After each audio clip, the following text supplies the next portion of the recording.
ఓం స్వస్తి శ్రీ గణేశాయ నమః. మహర్షి వేదవ్యాస గురవే నమః. మహామహోపాధ్యాయ పద్మశ్రీ పుల్లెల శ్రీరామచంద్రుడు గారు రచించిన మహాభారత సార సంగ్రహము అను కావ్య గ్రంథమునందలి వనపర్వము చదువుచున్నది జంగా కృష్ణమూర్తి.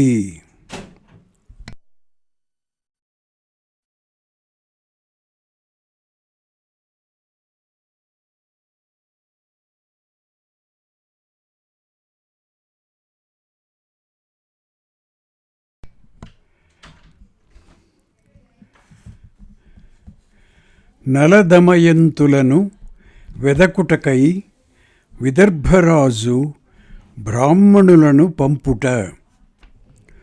రాజ్యం కోల్పోయి నలుడు భార్యాసహితుడై ఎక్కడికో వెళ్ళిపోయాడని తెలిసిన భీమరాజు వాళ్లను అన్వేషించడానికై బ్రాహ్మణులను 4 దిక్కులకు పంపాడు. వాళ్లను తీసుకొని వచ్చిన వాళ్ళకి 1000 ఆవులు, అగ్రహారాలు, నగరం వంటి గ్రామము ఇస్తాను. వాళ్ళ వార్త మాత్రమే తీసుకొని వచ్చినా 1000 గోవులిస్తాను అని ప్రతిజ్ఞ చేశాడు. చేదిపురానికి వచ్చిన సుదేవుడను బ్రాహ్మణుడు రాజగృహంలో పుణ్యాహవాచనం జరుగుతున్నప్పుడు సునంద ప్రక్కనే ఉన్న దమయంతిని చూచి ఆమెను గుర్తుపట్టాడు. ఇక్కడ హనుమంతుడు సీతను గుర్తుపట్టిన సందర్భంలో సుందరకాండలో ఉన్న సీతావర్ణన వంటి వర్ణన బ్రాహ్మణుని అంతర్గతము యథాతథంగా ఉన్నాయి.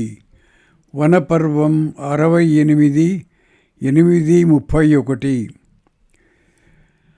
అతడు దమయంతి దగ్గరకు వెళ్ళి తాను ఆమె సోదరుని మిత్రుడైన సుదేవుడను బ్రాహ్మణుని అని చెప్పి అక్కడి వారి అందరి క్షేమ సమాచారాలు ఆమెకు తెలిపాడు. ఆమె కూడా సుదేవుణ్ణి గుర్తించింది. కన్నీరు కారుస్తూ కుశల ప్రశ్నాదులు వేస్తూ ఉన్నది. అది చూచిన సునంద సైరంధ్రి ఆ బ్రాహ్మణునితో మాట్లాడుతూ ఏడుస్తున్నది. అతడు ఆమెకు తెలిసినవాడేమో అని తల్లితో చెప్పింది. రాజమాత సుదేవుణ్ణి పిలిపించి ఈమె ఎవని భార్య, ఎవరి కూతురు, వాళ్ల నుండి ఎలా దూరం అయింది అని అడిగింది. ఆ బ్రాహ్మణుడు దమయంతి విషయమంతా ఆమెకు చెప్పి ఈమె కనుబొమ్మల మధ్య పద్మాకారమైన పుట్టుమచ్చ ఉంది. మేఘం చేత చంద్రబింబం వలె ఆ పుట్టుమచ్చ మకలి చేత కప్పబడి ఉన్నది. ఇది ఐశ్వర్య సూచకంగా బ్రహ్మదేవుడుంచిన చిహ్నము. దీనిని బట్టి నేనీమెను గుర్తుపట్టాను అన్నాడు. సుదేవుని మాట వినగానే సునంద ఆ పుట్టుమచ్చను కప్పి ఉన్న మకిలిని తుడిచి వేయగా అది స్పష్టంగా కనపడింది. అది చూడగానే సునంద తల్లి కూడా అశ్రువులు కారుస్తూ ఆమెను కౌగలించుకొన్నారు. కన్నీళ్లు తుడుచుకొని రాజమాత దమయంతితో నీవు నా సోదరి కుమార్తెవు, నేను నీ తల్లి దశార్ణదేశరాజైన సుదాముని కుమార్తెలము. మా తండ్రి నన్ను వీరబాహువునకు నీ తల్లిని భీమునికి ఇచ్చి వివాహం చేశాడు. ఈ ఇల్లు నీ తల్లిగారి ఇల్లు వంటిదే అంది. దమయంతి సంతోషంతో నమస్కరించి, మన బాంధవ్యం తెలియకపోయినా కూడా నేనిక్కడ చాలా సుఖంగా కాలం గడిపాను. అమ్మా, నాకు అనుజ్ఞ ఇయ్యి. నా పిల్లలిద్దరూ తండ్రికి దూరమై నాకు దూరమై అక్కడ ఉన్నారు. నన్ను ఎంత వీలైతే అంత తొందరగా విదర్భ దేశానికి పంపించు అంది. వెంటనే ఆమె పల్లకి ఏర్పరిచి పెద్ద పరివారంతో దమయంతిని విదర్భ దేశానికి పంపింది. దమయంతి శీఘ్రంగా విదర్భ దేశం చేరి తన పిల్లలను, తల్లిదండ్రులను, ఇతర బంధువులను కలిసి చాలా సంతోషించింది. ఆ రాత్రి విశ్రాంతి తీసుకొని దమయంతి మరునాడే తల్లిని సమీపించి, అమ్మా, నేను ప్రాణాలతో ఉండాలంటే వెంటనే నలుణ్ణి వెదక్కి రప్పించాలి అంది. ఏమి చెయ్యాలో తోచక ఆమె ఆ మాట భర్తకు చెప్పింది. భీముడు చాలామంది బ్రాహ్మణులను 4 దిక్కులకు పంపాడు. విదర్భాధిపతి చెప్పగా ఆ బ్రాహ్మణులు దమయంతి దగ్గరకు వెళ్ళి, మేం వెడుతున్నాం అని చెప్పారు. మీరు ప్రతి రాష్ట్రంలోనూ చాలామంది జనులు కలిసిన చోట ఓ జోదరి, అనురక్త అయిన ప్రియురాలని విడిచి సగం వస్త్రం చింపుకొని ఎక్కడికి వెళ్ళిపోయావు? నువ్వు ఆమెను ఏ స్థితిలో విడిచావో అదే స్థితిలో ఆమె నీకోసం దుఃఖిస్తూ వేచి ఉన్నది అని అంటూ ఉండండి. ఏ నరుడైనా ఈ మాటలు విని ఏమైనా అంటే అతడు ఎలాంటి పరిస్థితులలో ఉన్నా నాకు వచ్చి చెప్పండి అని దమయంతి బ్రాహ్మణులతో చెప్పింది. వాళ్ళు అలా అంటూ అనేక రాష్ట్రాలలో సంచరించారు.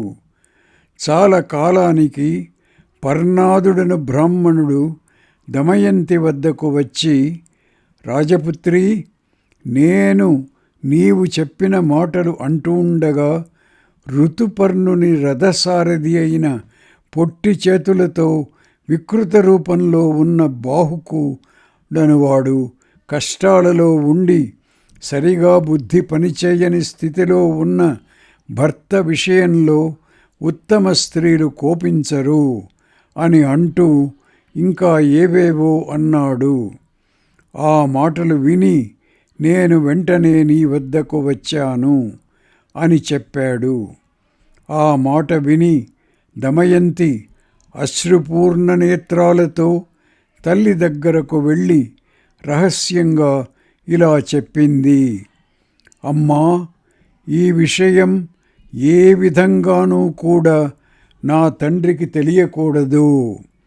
సుదేవుడు నన్ను తీసుకొని వచ్చినట్లే అయోధ్య నుండి నలుణ్ణి తీసుకొని రావాలి.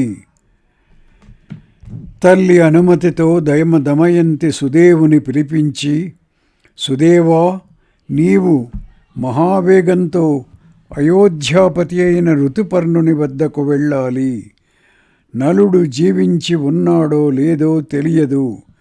దమయంతి మళ్ళీ స్వయంవరం చేసుకుంటూ ఉన్నది. రాజపుత్రులందరూ వస్తున్నారు. రేపే ఆ స్వయంవరం. నువ్వు కూడా వీలైతే వెంటనే బయలుదేరి వెళ్ళు అని ఋతుపర్ణునితో చెప్పాలి. తొందరగా వెళ్ళు అని చెప్పి అతనిని పంపింది. సుదేవుడు దమయంతి చెప్పిన విధంగా చేశాడు. బాహుకుణ్ణి పిలిపించి ఋతుపర్ణుడు ఆ విషయం చెప్పి, ఒక్క రోజులో వెళ్ళడం శక్యం అవుతుంది అంటే విదర్భ దేశానికి వెళ్ళాలని అనుకుంటున్నాను అన్నాడు. ఆ మాట వినగానే నలుని మనస్సు పరి విధాల పోయింది. దమయంతి నిజంగా ఇలా అంటుందా, లేదా నా జాడ తెలుసుకొనడానికి ఇది ఉపాయమేమో. పాపబుద్ధినైన నేను చేసిన పనికి ఏమీ చేయలేక భర్తృకామయై ఇలా చేస్తున్నదేమో. నన్ను గురించిన శోకంలో మునిగి ఉన్న ఆమె 2 పిల్లలు కూడా ఉన్నది. అలా చేయదు. ఏమైనా ఇది సత్యమో అసత్యమో వెడితేనే తెలుస్తుంది. ఋతుపర్ణుని పని జరుగుతుంది, నా పని జరుగుతుంది అనుకున్నాడు. మనస్సులో ఇలా అనుకుని, రాజా, 1 రోజులో విదర్భనగరికి వెళ్ళవచ్చును అని సవినయంగా అన్నాడు. నలుడు అశ్వశాలకు వెళ్ళి అశ్వాలను పరీక్షించడం ప్రారంభించాడు. ఈలోగా ఋతుపర్ణుడు మాటి మాటికి తొందర పెడుతున్నాడు. నలుడు మంచి లక్షణాలున్న, పైకి చూడడానికి చిక్కి ఉన్న అశ్వాలను తీసుకొని వచ్చాడు. ఆ అశ్వాలను చూచి ఋతుపర్ణుడు కొంచెం కోపంతో, నన్నేమైనా మోసం చేద్దామనుకుంటున్నావా? అల్పబలం గల ఈ బక్క చెక్కిన గుర్రాలు అంత దూరం ఎలా వెడతాయి అన్నాడు. నలుడు అశ్వ లక్షణాలు కొన్ని చెప్పి, ఈ గుర్రాలు విదర్భదేశానికి తప్పక వెడతాయి, వేరే గుర్రాలు కట్టమంటే కడతాను అన్నాడు. అశ్వలక్షణాలు నీకు తెలుసు కదా, మంచి గుర్రాలు 4 తొందరగా కట్టు అన్నాడు రాజు. రథం సిద్ధం అయిన వెంటనే ఋతుపర్ణుడు ఎక్కాడు. బయలుదేరిన వెంటనే అవి మోకాళ్ల మీద పడ్డాయి. నలుడు వాటిని మచ్చిక చేశాడు. అంతే, అవి వాయువేగంతో పరిగెత్తాయి. నలుడు అశ్వాలను నడుపుతున్న తీరు, రథఘోషము చూచి పూర్వం నలుని సారథిగా ఉన్న వార్ష్ణేయునకు ఇతడు మారు రూపంలో ఉన్న నలుడు కాదు కదా, 2 వయస్సు సరిపోతున్నది అనుకున్నాడు. ఋతుపర్ణుడు ఆశ్చర్యపడుతున్నాడు. రథం ఎన్నో నదులు, పర్వతాలు, వనాలు అతి వేగంగా దాటేస్తున్నది. రాజు ఉత్తరీయం గాలికి ఎగిరి క్రింద పడిపోయింది. రథం ఆపు, వార్ష్ణేయుడు వెళ్ళి ఉత్తరీయం తీసుకుని వస్తాడు అన్నాడు రాజు. అది పడి మనం యోజనం దూరం దాటేశాం, ఇప్పుడు శక్యం కాదు అన్నాడు నలుడు. ఇంతలో వాళ్ళు చాలా ఫలాలతో నిండిన విభీత వృక్షం దగ్గరికి వచ్చారు. ఋతుపర్ణుడు బాహుకునితో, సూతా, నాకు కూడా సంఖ్యానంలో గణితంలో ఎంత నేర్పు ఉన్నదో చూడు. అన్నీ అందరికి తెలియవు కదా, ఎవ్వడూ సర్వజ్ఞుడు కాడు, జ్ఞానం ఒకనిలో పరిపూర్ణం కాదు. సర్వః సర్వం నా జానాతి, సర్వజ్ఞో నాస్తి కశ్చన, నైకత్ర పరినిష్టాంతి జ్ఞానస్య పురుషే క్వచిత్. వనపర్వము 72:8. ఈ చెట్టు మీద ఎన్ని పండ్లున్నాయో, ఎన్ని ఆకులున్నాయో, ఎన్ని రాలిపోయాయో అన్నీ చెప్పగలను అని అంటూ అవన్నీ చెప్పాడు. బాహుకుడు, రాజా, పరోక్షంగా మాటలతో చెప్పడం కాదు, మాటలలో బడాయి చెప్పుకుంటే ఏమి ప్రయోజనం? ప్రత్యక్షంగా లెక్కపట్టి చూడాలి. నువ్వు చెప్పింది యథార్థమో కాదో నాకేమి తెలుస్తుంది? రాజా, వార్ష్ణేయుడు కొన్ని క్షణాలు కళ్ళాలు పట్టుకుంటే నేను లెక్కపడతాను అన్నాడు. ఇప్పుడు ఆలస్యం చేసే సమయం కాదులే అన్నాడు రాజు. అలా కాదు, నేను లెక్క పెట్టాలి, తొందరగా ఉంటే వార్ష్ణేయుణ్ణి తీసుకొని వెళ్ళు అన్నాడు బాహుకుడు. రాజు బాహుకుణ్ణి బ్రతిమాలుతున్నట్లు, నువ్వు తప్ప ఎవరు సారథ్యం చేయగలరు, అలాగే లెక్కపెట్టు అన్నాడు ఇష్టం లేకపోయినా. వెంటనే బాహుకుడు అవన్నీ లెక్కపెట్టాడు. అన్నీ రాజు చెప్పినట్లు సరిగా ఉన్నాయి. రాజా, ఇది అత్యద్భుతమైన విషయం అన్నాడు. రాజు వెళ్ళడానికి తొందరపడుతూ, నాకు అక్షహృదయంలోనూ అనగా ద్యూత విద్యలోనూ సంఖ్యానంలోనూ మంచి ప్రావీణ్యం ఉంది అన్నాడు. నువ్వు అక్షవిద్య నాకిస్తే నేను అశ్వహృదయం నీకిస్తాను అన్నాడు బాహుకుడు. పని తొందర వల్ల, అశ్వహృదయం మీద ఉన్న ఆసక్తి వల్ల కూడా ఋతుపర్ణుడు, సరే అక్షహృదయం నీకిస్తాను, అశ్వహృదయం నీ దగ్గర దాచి ఉంచు, తీసుకుంటాను అని అంటూ అతనికి ఆ విద్య ఉపదేశించాడు. నలుడు అక్షహృదయ విద్య ఉపదేశం పొందిన వెంటనే కలి కర్కోటకుని విషం నోటంపట మాటి మాటికి కక్కుతూ అతని శరీరము నుండి బయటకు వచ్చాడు. అతడు చాలా పీడ అనుభవిస్తున్నాడు. దమయంతి ఇచ్చిన శాపాగ్ని వానిని ఆవరించి ఉంది. నలుడు ఆ కలి మూలాన చాలా కాలం నుంచి బాధపడుతున్నాడు. విషం తొలగిపోయిన కలి తన రూపంతో నలుని ఎదుట నిలబడ్డాడు. నలుడు వానిని శపించాలనుకుంటున్నాడు. అతడు వణికిపోతూ, రాజా క్షమించు, నీకు గొప్ప కీర్తిని ఇస్తాను. నీవు అడవిలో విడిచివేసినప్పుడు దమయంతి కోపంతో నన్ను శపించినది. అది నన్ను చాలా బాధించింది. నన్ను నాగరాజు విషం రాత్రింబగళ్ళు కాల్చివేస్తూనే ఉంది. ఆ విధంగా నీలో అతి దుఃఖం అనుభవిస్తూ నివసించాను. నిన్ను శరణు వేడుతున్నాను, నన్ను శపించకుము. నిన్ను స్మరించిన వాళ్లకు నా వల్ల భయం ఉండదు అన్నాడు. నలుణ్ణిలా వేడుకొని కలి ఆ విభీత వృక్షం పైకి ఎక్కేశాడు. నలునితో మాట్లాడుతున్నప్పుడు అతడు ఇతరులకు కనపడలేదు. కలి విడిచి వెళ్ళిపోవడంతో నలుడు వెనుకటి మనిషి అయిపోయాడు. సంతోషంతో గొప్ప తేజస్సుతో ప్రకాశించాడు. రూపం మాత్రం అలాగే ఉంది. కలి ఆశ్రయించడం చేత విభీత వృక్షం అప్రశస్తం అయింది. రథం ఎక్కి అందరూ శీఘ్రంగా సాయంకాలానికి విదర్భదేశం చేరారు.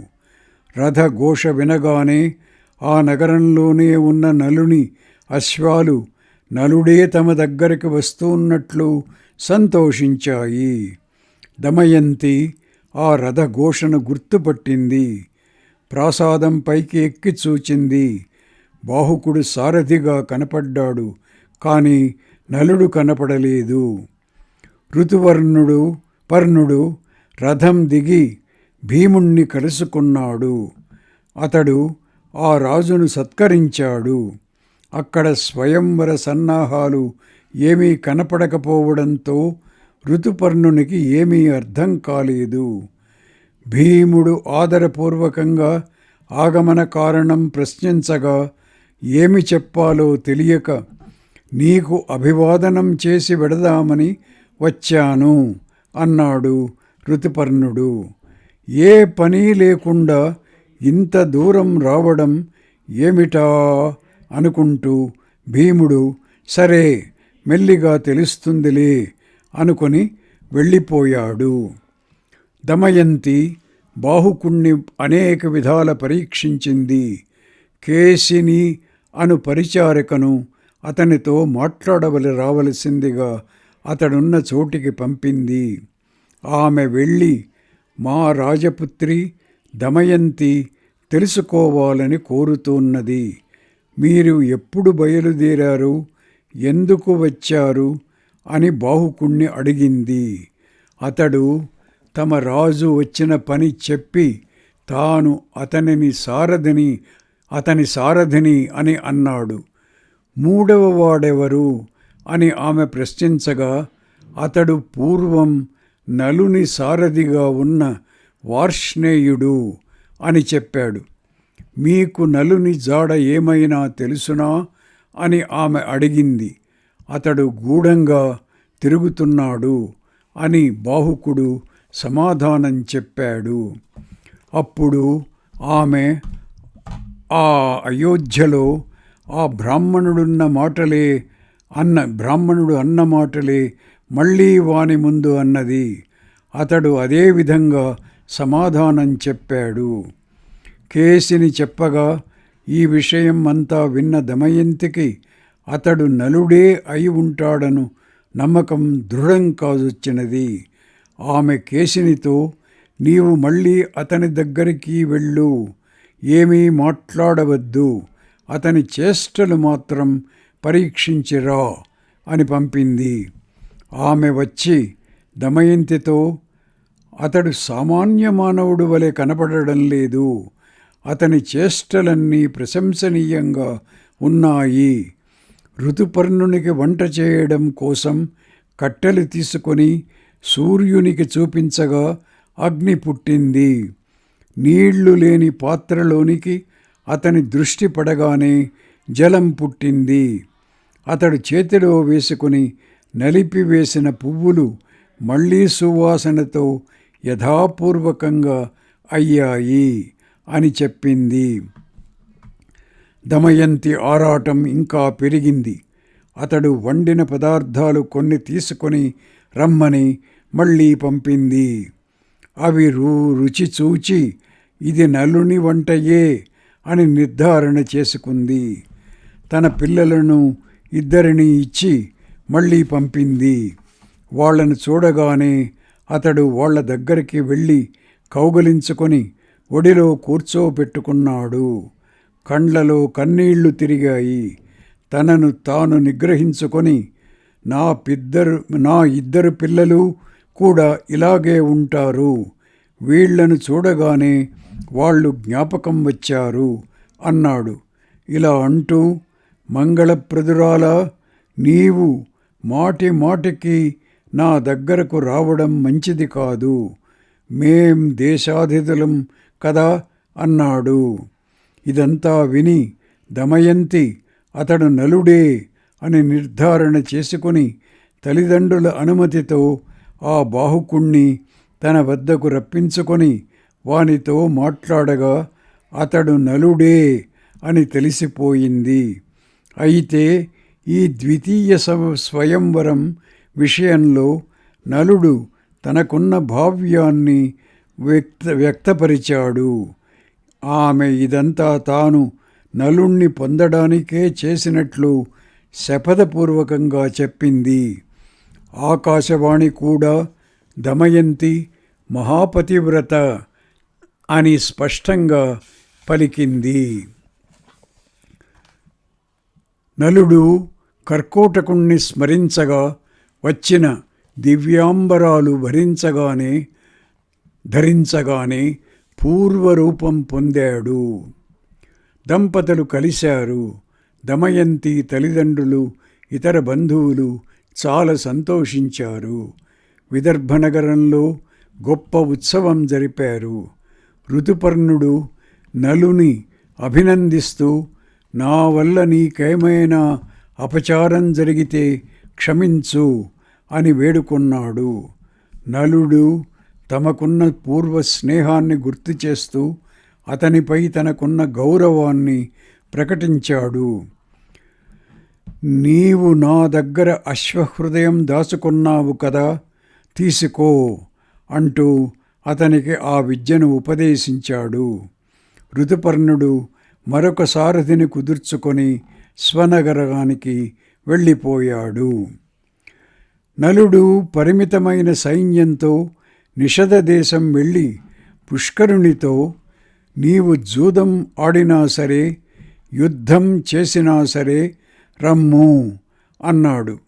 పుష్కరుడు, జూదంలో నిన్ను ఓడించి దమయంతిని కూడా పొందుతాను అంటూ జూదానికి దిగాడు. ఓడిపోయాడు. నలుడు వానిని క్షమించి వాని రాజ్యం వానికిచ్చి పంపివేశాడు. దమయంతి పుత్రీపుత్రులతో నిషధ దేశం చేరింది. నలమహారాజు చాలా కాలం సుఖంగా రాజ్యం ఏలాడు. కర్కోటక నాగుడు, దమయంతి, నలుడు, ఋతుపర్ణుడు ఈ నలుగురి పేర్లు కీర్తించిన వాళ్లకు కలిబాధ ఉండదు. కర్కోటకస్య నాగస్య దమయంత్యా నలస్య చ ఋతుపర్ణస్య రాజర్షే కీర్తనం కలినాశనం. బృహదశ్వుడు యుధిష్ఠిరునకు నలుడు ఏ విధంగా ఒంటరిగా పడరాని బాధలు పడ్డాడో చెప్పి, నిన్ను మళ్ళీ దుర్యోధనుడు కపట ద్యూతానికి పిలవవచ్చునేమో అని భయపడుతున్నావు కదా, ఆ భయం వద్దు. నాకు అక్షవిద్య కూడా తెలుసును, అది నీకు ఉపదేశిస్తాను అని చెప్పి యుధిష్ఠిరునకు ఆ విద్య ఉపదేశించాడు. బృహదశ్వుడు యుధిష్ఠిరునకు అశ్వవిద్య కూడా ఉపదేశించి స్నానాదులకై వెళ్ళిపోయాడు. అర్జునుడు ఇతర మునులెవ్వరూ చేయజాలని తపస్సు చేస్తున్నట్లుగా యుధిష్ఠిరుడు కొందరు మునుల ద్వారా వింటూనే ఉన్నాడు. అర్జునుణ్ణే తలుచుకుంటూ నలుగురు సోదరులు, ద్రౌపది కూడా చాలా వ్యాకులములైన మనస్సులతో ఆ కామ్యక వనం విడిచి మరొక వనానికి వెడితే బాగుండునని అనుకుంటున్నారు. నారదుడు యుధిష్ఠిరునకు తీర్థమహాత్మ్యం చెప్పుట. ఇంతలో ఒకనాడు దేవర్షి అయిన నారదుడు వారి ఆశ్రమానికి వచ్చి వారిచ్చిన సపర్యలను అందుకొని యుధిష్ఠిరునితో, నీకేమి సహాయం కావాలో చెప్పు, చేస్తాను అన్నాడు. దేవర్షి, తీర్థయాత్రల వల్ల కలిగే ఫలాన్ని నాకు తెలుపు అని ప్రార్థించాడు. నారదుడు ఇలా చెప్పాడు, రాజా, చెబుతున్నాను విను. పూర్వం భీష్ముడు గంగాతీరంలో కొందరు మునులతో కలిసి పితృదేవతా ప్రీతికరమైన వ్రతం చేస్తూ నివసించాడు. ఒకనాడు పులస్త్య ప్రజాపతి భీష్ముని వద్దకు వెళ్ళాడు. భీష్ముడు ఆయనను యథావిధిగా పూజించాడు. పులస్త్యుడు భీష్ముని పితృదేవతా భక్తికి, ధర్మనిష్టకు సంతోషించి ఏమి కావలనో కోరుకొమ్మనగా, తీర్థయాత్రలకై పృథవీ సంచారం వల్ల కలుగు ఫలాన్ని గూర్చి చెప్పమని భీష్ముడు అతనిని ప్రార్థించాడు. పులస్త్యుడు భీష్మునికి ఈ విధంగా చెప్పాడు, భీష్మా, చెబుతున్నాను విను. ఎవడు తన చేతులు, పాదాలు, మనస్సు అదుపులో పెట్టుకుంటాడో, విద్యను, తపస్సును, కీర్తిని సంపాదిస్తాడో అతనికి తీర్థయాత్రా ఫలం లభిస్తుంది. యస్య హస్తౌ చ పాదౌ చ మనశ్చైవ సుసంయతం విద్యా తపశ్చ కీర్తిశ్చ సా తీర్థఫలమశ్నుతే. వనపర్వము 82:9. ఎవరి నుండి దానం పట్టకుండా లభించిన దానితో సంతృప్తి చెందుతూ అహంకారం లేనివాడు తీర్థఫలం పొందుతాడు. ప్రతిగ్రహాదపావృత్తః సంతుష్టో ఏన కైనచిత్ అహంకార నివృత్తశ్చ స తీర్థఫలమశ్నుతే. వనపర్వము 82:10. పాపం చేయనివాడు, ఏవేవో పనులు చేయడం ప్రారంభించినవాడు, లఘువుగా ఆహారం తీసుకునేవాడు, ఇంద్రియాలను జయించినవాడు, సర్వ పాప విముక్తుడై తీర్థఫలం పొందుతాడు. అకల్కకో నిరారంభః లఘ్వాహరో జితేంద్రియః విముక్తః సర్వపాపేభ్యః స తీర్థఫలమశ్నుతే. వనపర్వము 82:11. కోపం లేనివాడు, సత్యశీలుడు, నియమాలను తప్పక పాటించేవాడు, అన్ని ప్రాణులను తనతో పోల్చుకొని చూచేవాడు తీర్థఫలం పొందుతాడు.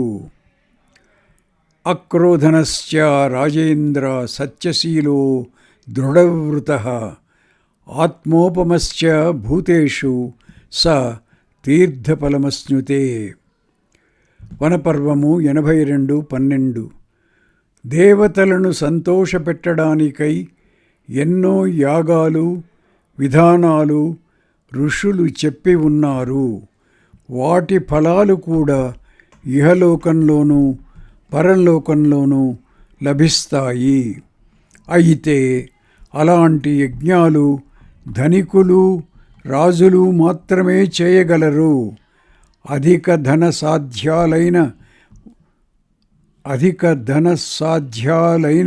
వాటిని సామాన్య మానవులు చేయజాలరు. దరిద్రులు కూడా చేయదగినది తీర్థసేవ. ఇది యజ్ఞ యాగాదుల కంటే కూడా ఉత్తమ ఫలాన్ని ఇస్తుంది. భూలోకంలో పుష్కరం చాలా పవిత్రమైన క్షేత్రం. అక్కడ తపస్సు చేసి ఎందరో గొప్ప సిద్ధి పొందారు. పులస్త్యుడు ఈ క్షేత్రంతో ప్రారంభించి దాదాపు 350 పుణ్యక్షేత్రాలను గూర్చి భీష్మునికి చెప్పాడు. ఈ తీర్థాలలో గయ మహాత్మ్యాన్ని చెబుతూ మానవుడు చాలామంది పుత్రులు కావాలని కోరుకోవాలి. ఎందువల్లనగా వాళ్లలో ఒకడైనా గయ వెళ్ళవచ్చును, అశ్వమేధ యాగం చేయవచ్చు, నల్లని ఆబోతుని విడవవచ్చును. ఆ విధంగా వంశాన్ని ఉద్ధరించవచ్చు అన్నాడు. ఏష్టవ్యా బహవః పుత్రాః యద్యేకోపి గయాం వ్రజేత్ యజేత వాశ్వమేధేన నీలం వా వృషముత్సృజేత్. వనపర్వము 84:97. గంగను మించిన పవిత్ర క్షేత్రం లేదట. కృతయుగంలో అన్నీ మహాపవిత్ర క్షేత్రాలే. త్రేతాయుగంలో పుష్కరం పుణ్యక్షేత్రం, ద్వాపరంలో కురుక్షేత్రం పరమ పవిత్రం, కలియుగంలో గంగానది పరమ పవిత్రం. సర్వం కృతయుగే పుణ్యం త్రేతాయాం పుష్కరం స్మృతం ద్వాపరే అపి కురుక్షేత్రం గంగా కలియుగే స్మృత. వనపర్వము 85:90. పులస్త్యుడు చెప్పగా తీర్థాల మహాత్మ్యం విని భీష్ముడు తీర్థయాత్రలు చేసి గొప్ప పుణ్యం సంపాదించాడు. యుధిష్ఠిరా, నీవు కూడా తీర్థయాత్రలు చేయుము. నీ వద్దకు లోమశుడను మహాప్రభావంతుడైన ఋషి వస్తాడు. అతడు నిన్ను తీర్థయాత్రలకు తీసుకొని వెడతాడు అని చెప్పి నారదుడు వెళ్ళిపోయాడు. నారదుడు చెప్పిన తీర్థ మహాత్మ్యాన్ని విని యుధిష్ఠిరుడు సోదరుల అభిప్రాయం కూడా తెలుసుకొని ధౌమ్యునితో ఇలా అన్నాడు. మహాత్మా, మహాబలవంతులైన భీష్మ ద్రోణ కర్ణాదులను యుద్ధంలో ఎదుర్కొనడానికి తగిన సామర్థ్యం సంపాదించడానికై అర్జునుణ్ణి దూరంగా పంపివేశాను. అతడు లేని ఈ కామ్యకవనంలో నివసించడానికి అంత ఉత్సాహంగా లేదు. అందుచేత మనం వెళ్ళి నివసించడానికి తగిన మరొక వనం ఏదైనా ఉంటే చెప్పు అన్నాడు. వారందరూ మరొక చోటికి వెళ్ళే అభిప్రాయంతో ఉన్నారను విషయం తెలుసుకొని ధౌమ్యుడు అనేకమైన పుణ్యతీర్థాలు ఆశ్రమాలు ఉన్నాయి, వాటిని గూర్చి వింటే కూడా పుణ్యం కలుగుతుంది, అక్కడికి వెడితే 100 రెట్లు ఫలం లభిస్తుంది అని అంటూ 4 దిక్కుల్లోనూ ఉన్న పవిత్ర క్షేత్రాలను కూర్చి వర్ణించి చెప్పాడు. వారు ఆ విధంగా సంభాషించుకుంటూ ఉన్నారు. అంతలో దేవేంద్రుడు పంపగా యుధిష్ఠిరుని వద్దకు లోమశ మహర్షి వచ్చి అర్జునుడి పాశుపతాస్త్ర సంపాదనము, దేవలోక గమనము మొదలైన విషయాలు తెలిపి అర్జునుడు శీఘ్రంగా రాగలడని చెప్పాడు. మీ తీర్థయాత్రకు సహాయం చేయమని నన్ను అర్జునుడు అభ్యర్థించాడు, అందుచేత తీర్థయాత్రలకు బయలుదేరు అని కూడా లోమశ మహర్షి అన్నాడు. యుధిష్ఠిరుడు చాలా ఆనందించి తీర్థయాత్రకు బయలుదేరాడు. కూడా చాలామంది ఉంటే ప్రయాణం కష్టం అవుతుంది, చాలామంది పరివారాన్ని తగ్గించుకో. లఘర్భవ మహారాజ లఘు స్వైరం గమిష్యసి వనపర్వము 92:18 అని లోమశ మహర్షి చెప్పగా యుధిష్ఠిరుడు తనతో ఉన్న చాలామంది పరిచారకులను, దీర్ఘ ప్రయాణం చేయజాలని వాళ్లను హాస్తినపురానికి పంపివేశాడు. యుధిష్ఠిరుడు తీర్థయాత్రకై బయలుదేరడం చూచి ఆ వనంలో ఉన్న ఋషులందరూ వచ్చి అతనిని ఈ విధంగా అభ్యర్థించారు. మహారాజా, మీరందరూ లోమశ మహర్షితో కలిసి తీర్థయాత్రలకు వెడుతున్నారు కదా, మమ్ములను కూడా మీతో తీసుకొని వెళ్ళు. క్రూర మృగాలతో నిండిన ఆ ప్రదేశాలకు సహాయంగా ఎవరూ లేకుండా మేం వెళ్ళజాలం. మహావీరులైన మీ అన్నదమ్ముల రక్షణలో మేము కూడా తీర్థయాత్ర చేయాలని కోరుతున్నాము. అందుకు యుధిష్ఠిరుడు అంగీకరించాడు. వాళ్ళందరూ బయలుదేరిపోతుండగా వ్యాసుడు, నారదుడు, పర్వతుడు వాళ్లకు ఈ విధంగా ఉపదేశించారు. పాండవులారా, మీరు ఏ విధమైన వక్ర భావము లేని పరిశుద్ధమైన మనస్సులతో పుణ్యతీర్థాలకు వెళ్ళాలి. శరీర నియమాన్ని మానుషవ్రతం అంటారు. మనస్సును, బుద్ధిని పరిశుద్ధంగా ఉంచుకొనడం దైవవ్రతం. మనస్సులో ఏ దోషాలు లేకుండడమే పరమమైన శౌచం. మీరు స్నేహభరితమైన చిత్తంతో శుద్ధులై తీర్థయాత్ర చెయ్యండి. దైవవ్రతాన్ని అవలంబిస్తే చెప్పిన ఫలం లభిస్తుంది. పాండవులు అట్లే చేస్తామని చెప్పి వారి ఆశీస్సులు పొంది వారందరికీ పాదాభివందనం చేసి ఋషులతో కలిసి కావలసిన వస్తువులన్నీ తీసుకొని శస్త్రధారులై బయలుదేరారు. ఇంద్రసేనుడు మొదలైన భృత్యులు, వంటవాళ్ళు, ఇంకా మరికొందరు పరిచారకులు వెంట రాగా 14 రథాల మీద వెళ్ళారు. ఓం తత్సత్.